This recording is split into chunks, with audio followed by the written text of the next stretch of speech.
back for more science objects in Mrs. Mack's house. Today there's not really much fighting over this object with my family about whether I should keep it or not, because we all really like it. So I want to show you today a type of crystal. Now when you hear about crystals, and when kids talk to me about crystals, they're sort of talking about those bright shiny ones that have the pointy top and the flat sides. You probably know what I mean. And when you think of crystals, you think of transparent things, maybe have a pretty color, but actually lots of different minerals, parts of rocks, grow in crystal shapes, and not all of them are that shape. They're all different. So I don't know if you know this, but some things grow in a hexagon shape, like a ruby does. So a hexagon has 6 sides. It's one of those polygon shapes that you probably have learnt about at school. But my very favorite one, which I only found out about 2 years ago, is a pyrite crystal. Now, I went on the grade 5-6 camp to Canberra 2 years ago, and we visited the Geoscience Centre in Canberra, and there they had one of these, and I was so intrigued by it that I went home and bought one myself, actually, because I didn't know there was such a thing. So pyrite, which is, some people call it fool's gold. You might have seen it before in samples of sand or dirt, or even if you've been panning for gold, sometimes it can trick you. It's not the same as real gold. And pyrite grows in a crystal shape that is actually a cube. So I have one here. I hope you can see it. I'll bring it a bit closer to the camera. And I'll also take some photographs, which you should be able to see now.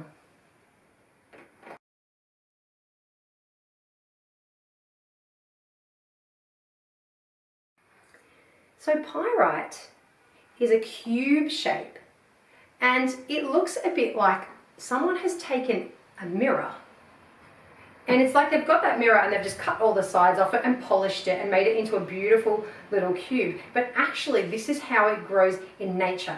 This is how they chip it out of the rock when they find it.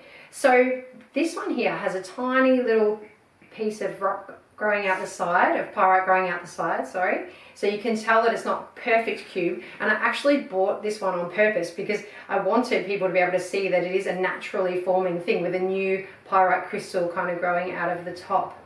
So next time you think of crystals, don't just think the normal shape you've seen and the transparent sparkly things you see on TV shows. Have a think about the fact that other minerals also grow in different shapes, and maybe you could even research on the internet what some of the different shapes of crystals look like in the world.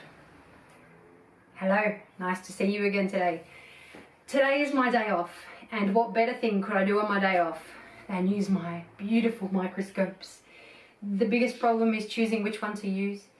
I'm wearing a very appropriate t-shirt for this. It's my microscope t-shirt. I woke up today and thought, I think I need to wear this, and I made my family, on our family walk, go to the billabong nearby, and so I could gather some water, which is somewhere behind me here. Here it is.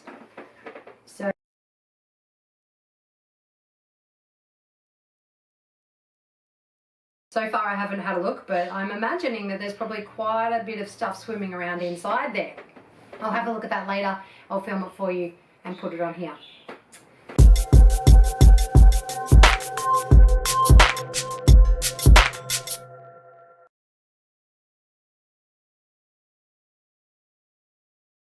So you can see me here making some slides by just adding a little drop of the pond water into each slide, and these have a slight indent in them, like a little bowl, and the droplets of water sit there. And I cover them with some tiny glass cover slips. I'm doing that now, and then it goes under the microscope ready to have a look.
Welcome to Science News with Peter and Abby McDonald.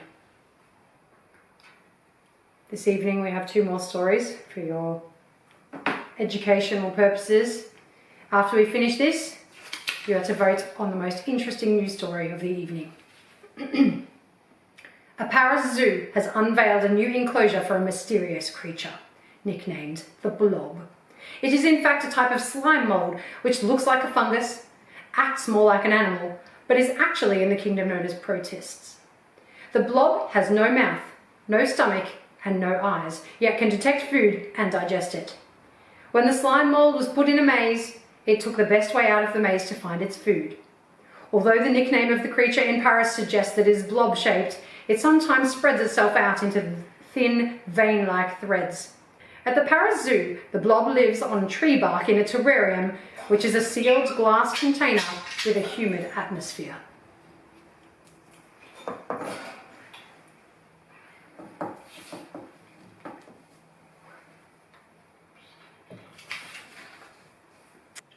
NASA has revealed a plan to create a base camp for life on the moon. The plan involves building accommodation that will allow 4 astronauts to live for short periods of time on the lunar surface. Humans may be able to stay for a week at a time on the moon, which is intended to help astronauts eventually prepare for space flight to Mars. After 50 years, NASA hopes to return astronauts to the moon in the next 4 years.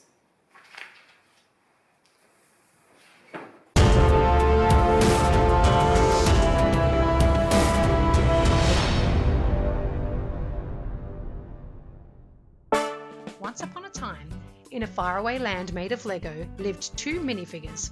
One was called Danielle. I'm called Danielle. And the other was Sunny. I'm Sunny. It was almost lunchtime and the 2 were walking down the street near their house. Sunny was looking for something to eat. I'm hungry. Can we find something to eat, please? Danielle was not paying him any attention because Sunny was always hungry. She was looking at clothes in a costume shop. We should go in there and find a costume for dress-ups. Can I get food in there? I'm hungry. No, Sunny, it's a costume shop. They continued along the street. Can I get food in there? I'm hungry. Sunny, that's definitely not a food shop. Can't you see Cinderella and Prince Charming? Surely they have something I can eat in there. I could just ask. I think there's a juice bar somewhere along here, just a bit further. They eventually found the juice bar and went inside to order a drink.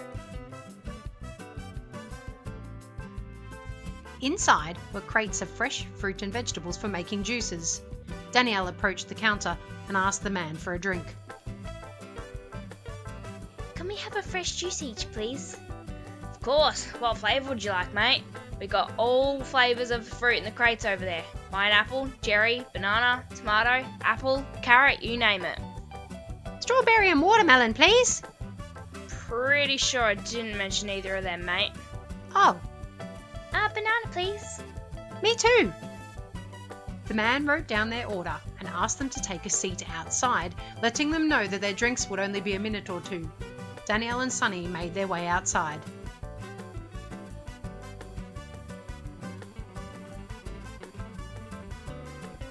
Sunny was looking very closely at the fresh fruit in the crate outside the shop.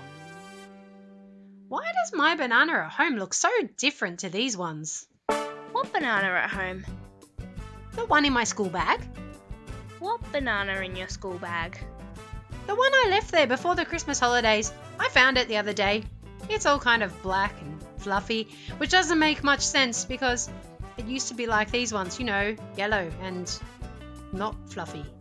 Oh, Sunny, could it be because it's old? Well, old people don't go all black and fluffy. No, but bananas don't grow on the trees all black and fluffy. It only happens if you leave them too long. But why? Why what? Why do they go black and squishy and fluffy? Why don't they stay yellow and fresh? Well, actually, I don't really know. The 2 finished their banana juices, thanked the juice bar man, and continued on their way down the street. I'm hungry again. We literally just finished our fruit smoothie, Sunny. Can we get a muffin at the cafe? But we've just been at the cafe. But But this one's all red and pink. It's very different from yellow and orange cafes. Okay, but after this, no more food until dinner time. They entered the cafe and ordered at the counter. I'll have a chocolate muffin, please. I'll have a strawberry muffin, please. The lady in the shop asked them to take a seat while they waited. She served them their muffins shortly afterwards. Why does my muffin at home look so different to these ones? What muffin at home? The one in my school bag. What muffin in your school bag? The one I left in there with the banana before the Christmas holidays. I found it the other day. It's all kind of greenish and fluffy, which doesn't make sense because it used to be like this one, you know, all chocolatish. Well, I'm not sure because not all food goes off. No. Like, food in tins doesn't go off. No. And my mum found a jar of Vegemite the other day that was 8 years past its best before date, but I ate it anyway, and it was the same as if it was new. Oh, I wish you hadn't told me that, Sunny. Still, there must be a reason why some foods go off and others don't.